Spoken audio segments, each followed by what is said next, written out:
köynegi atam tuni ipek, anam tokugan atam satkan ipek. Anam köynegi atam tuni ipek, anam tokugan atam satkan ipek. Tarım boyu da ipek, tarım boyu da, yıl boyu da ipek. Sen üzme tükkenme, darak ırgıtıp üzme yigenme. Pili vakkanma tügümün genme, bulan bilen kervan başlar. Nukam talep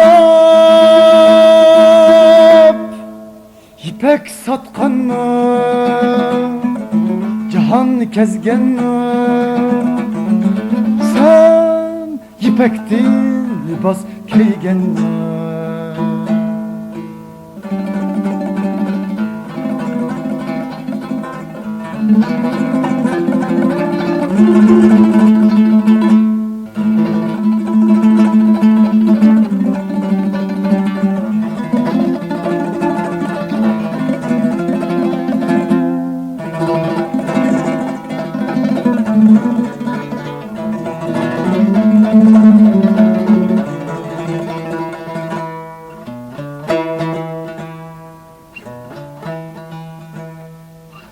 Sen ham tokumayı tokudun ipek desem, külmem de cihan sözün gelsin.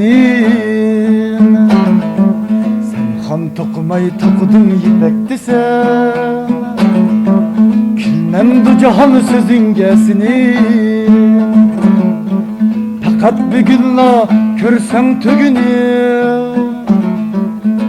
onu mendin kandak yigensiz.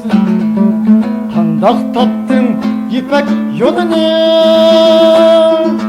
gelip bakmasan tarım koynuğa.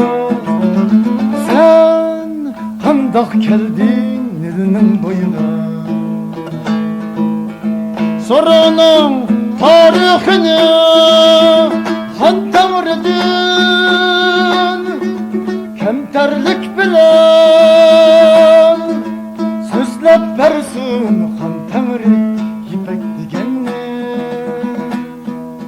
Sözlep versin han tanrı ipek digenini.